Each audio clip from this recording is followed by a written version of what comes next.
right, welcome back to the channel. It's your boy Fanon, and in this video, we're going to be in the legendary status of the 147-pound division where Floyd Mayweather Jr. CEO Leonard Ellerbe reacts to something that was said by Tim Bradley about Terence Crawford and Floyd Mayweather Jr. after the fight that took place last Saturday before last, where Terence Crawford beat Errol Spence Jr.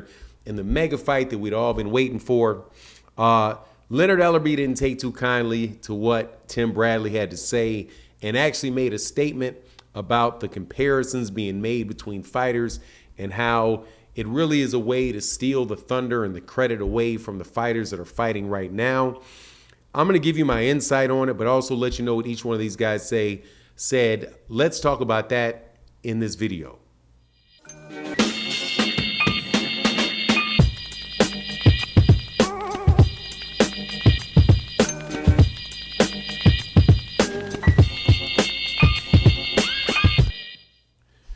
All right, welcome back to the channel. It's your boy Fanon, and in this video, we're going to be in the 147-pound division talking about two of the greatest fighters to fight this century, the best fighter to fight this century, and could be the second or the third best fighter to fight this century, second or third.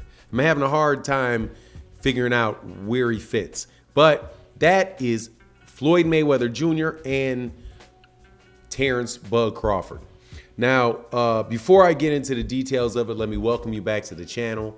If you are new to the channel, please accept my invitation to hit the subscribe button, hit the bell icon so you can be notified of when we release more videos.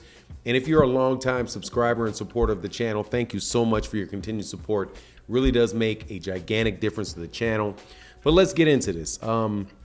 After Terence Crawford beat Errol Spence Jr. and solidified himself as the #1 pound-for-pound fighter in the world, I think that he now is considered that in a consensus.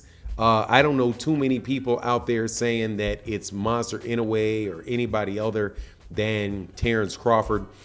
And I think that that's been the first time that that's been the case since Floyd Mayweather Jr. beat Manny Pacquiao, and maybe briefly towards the end of the career of Andre Ward, when Andre Ward beat Sergey Kovalev for the second time, and really people could not avoid doing it anymore. Even though I got to tell you, with Floyd Mayweather Jr., they tried to avoid it for a long time until it was just no doubt whatsoever that that was the case. Same thing with Andre Ward, and now the same thing with Terence Crawford, where I believe that Terence Crawford's been the number one pound-for-pound fighter in boxing for a long time, and I think a lot of people agree with the Errol Spence Jr. fight that has pretty much been solidified. But now, you know, people want to go the extra mile. Now, I've done a couple videos on this. One was when somebody, that an associate of mine, said that he believes that at welterweight, Terence Crawford may be able to beat Floyd Mayweather Jr. And then Tim Bradley came behind that and said that he believed that Terence Crawford could beat Floyd Mayweather Jr. So now, you know, the chorus is starting to grow on this conversation.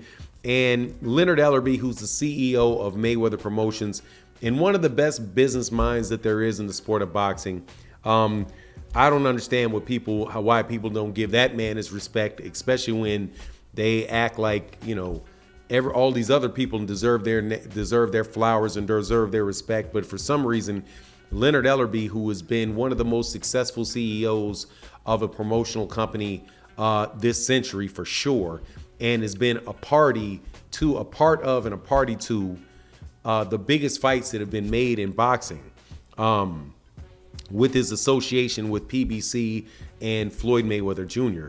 I don't understand why I don't get his dude his credit for being what he is. However, he chimed in after Tim Bradley said what Tim Bradley said, and his take was basically like, you know, he's not surprised that Tim Bradley says that because, you know, that's his boy. And also, you know, he kind of talked about how it's unfair to fighters to do all these historical matchups and how he doesn't really like these historical matchups. But then he went to say at the end, you're out your mind, right? Now, is Tim Bradley out of his mind to think that? I don't think that he is, man. I don't think that he's out of his mind to think that Terence Crawford could have the ability to beat Floyd. However, I will tell you this. That would have to be something beyond my ability to picture, that Terence Crawford would get past him because of what Floyd Mayweather Jr. is really, really good at, which is defense. And Terence Crawford is definitely a very, very good fighter, great fighter. But that's just a big, that's a big hill to climb. Now, the reason that I said in the video that I think maybe he could beat him at 147 is because I think Terence Crawford is a natural 147 pounder, where I think Floyd Mayweather Jr. really was at his best at 130. Some people say that Terence Crawford was at his best at 135.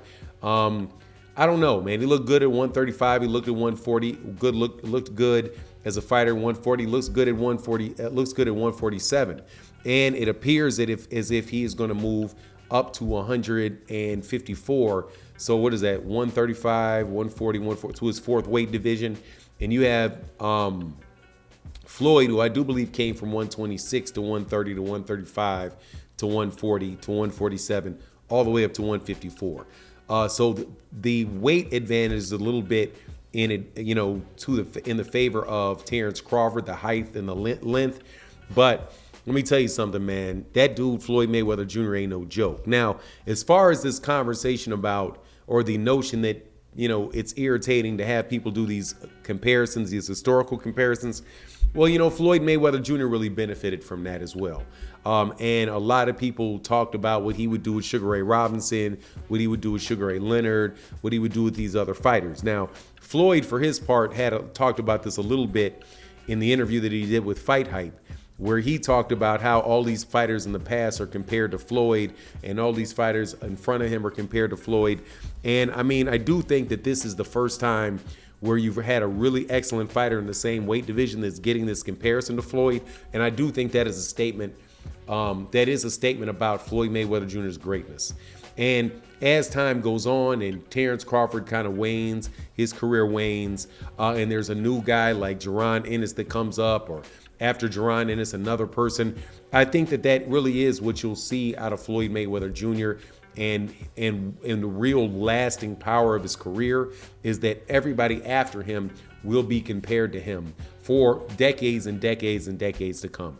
And I think that's going to be very difficult for Terence Crawford to overcome or catch up to with what he has remaining in his career, because Floyd did it for, a very long time, man. Was really at the top level of the boxing for a very long time, and the names that he has on his resumes from Miguel Cotto to Ricky Hatton to Arturo Gatti to Diego Corrales to Jose Luis Castillo to Canelo Alvarez and Shane Mosley and obviously Manny Pacquiao. I mean, it just goes on and on and on with the things that Floyd Mayweather Jr., the big name fighters that Floyd Mayweather Jr.